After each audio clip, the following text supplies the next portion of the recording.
नमस्कार विद्यार्थी मित्रांनो, स्वागत आहे तुमचं आपलं चॅनल एमपीएससी गर्लवरती।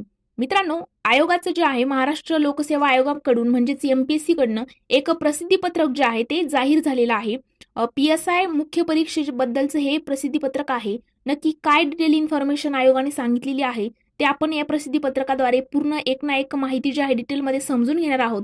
पण मित्रांनो, व्हिडिओ सुरू करण्यापूर्वी जर तुम्ही चॅनलवरती पहिल्यांदाच आलेले असाल तर चॅनलला सबस्क्राईब करून बेल आयकॉनवर प्रेस करायला विसरू नका, जेणेकरून अशाच एमपीएससी रिलेटेड नवनवीन अपडेट आणि स्पर्धा परीक्षेची महत्त्वपूर्ण माहिती तुम्हाला या चॅनलवरती मिळत राहील आणि तुमच्यापर्यंत लवकरात लवकर पोहोचेल।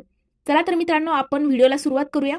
बघा, या ठिकाणी महाराष्ट्र लोकसेवा आयोगामार्फत 11 जुलै 2024 ला प्रसिद्धीपत्रक जाहीर झालेलं आहे। विषय जे आहे महाराष्ट्र दुय्यम सेवा अराजपत्रित गट ब मुख्य परीक्षा 2023 गुणांच्या फेरपडताळणीबाबत करिता ऑनलाईन अर्ज सादर करण्याबाबत। संदर्भ आहे अधिसूचना क्रमांक 70/2023। बघा, महाराष्ट्र लोकसेवा आयोगामार्फत घेण्यात आलेल्या महाराष्ट्र दुय्यम सेवा अराजपत्रित गट ब मुख्य परीक्षा 2023 पोलीस उपनिरीक्षक संवर्गाची लेखी परीक्षेचा जो निकाल आहे तो दिनांक 27 जून 2024 रोजी जाहीर करण्यात आला आहे।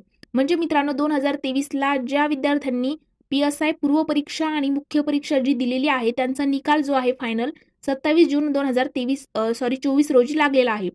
पण प्रस्तुत निकालाद्वारे शारीरिक चाचणीसाठी अर्हता प्राप्त न ठरलेल्या उमेदवारांना त्यांचे गुण आयोगाच्या mpsc.government.in या संकेतस्थळावरील ऑनलाईन फॅसिलिटीज मधील व्ह्यू मार्कशीट या वेब लिंकद्वारे जे आहे ते उपलब्ध करून देण्यात आलेले आहे।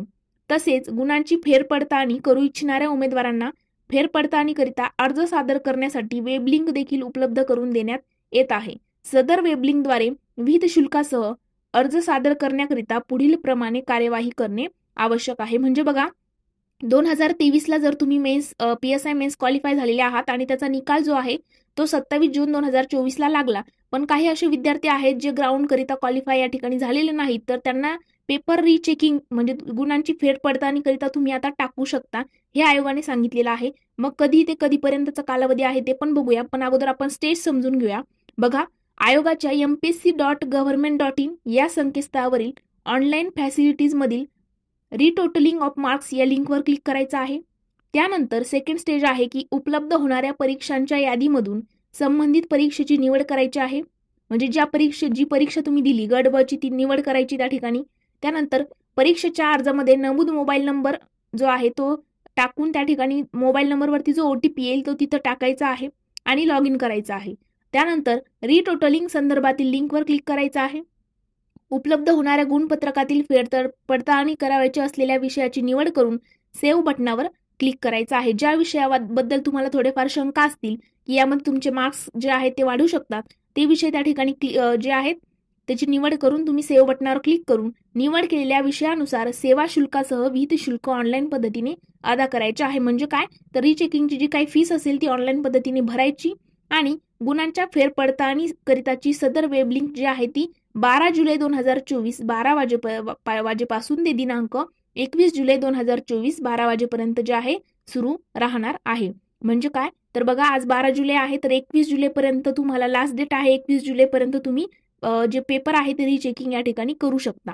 उपरोक्त कार्यपद्धतीनुसार गुणांच्या फेरपडताळणीकरिता अर्ज सादर करताना कोणत्याही प्रकारची जर तांत्रिक अडचण तुम्हाला आली तर या ठिकाणी त्यांनी 2 टोल फ्री क्रमांक आणि एक ईमेल आयडी दिलेला आहे। टोल फ्री क्रमांक आहे बघा 022 691 239 आणि 14 किंवा 73 038 21 822 या टोल फ्री क्रमांकावर तुम्हाला त्या ठिकाणी सपोर्ट मिळेल किंवा मग online@mpsc.government.in याच्यावरती पण तुम्ही जो आहे मेल करू शकता। ह्या पद्धतीच्या अपडेट मित्रांनो आयोगाने प्रसिद्धीपत्रकाद्वारे दिलेली आहे। 12 जुलै ते 21 जुलैच्या दरम्यान तुम्ही जे आहे तुमच्या गुणांची फेरपडताळणी करू शकता। फेरपडताळणीचे टप्पे वगैरे आपण सांगितलेले आहे, त्या पद्धतीने जर तुम्ही करत गेलेत तरी तुम्हाला त्या ठिकाणी कोणत्याही प्रकारची अडचण येणार नाही आणि जरी आली तरी आपण टोल फ्री क्रमांक आणि मेल आयडी देखील सांगितलेला आहे। तर मित्रांनो, आजचा व्हिडिओ इथेच थांबूया आपण। व्हिडिओ जर आवडला असेल तर व्हिडिओला लाईक, कमेंट आणि मित्रांसोबत शेअर करायला विसरू नका। Thank you so much.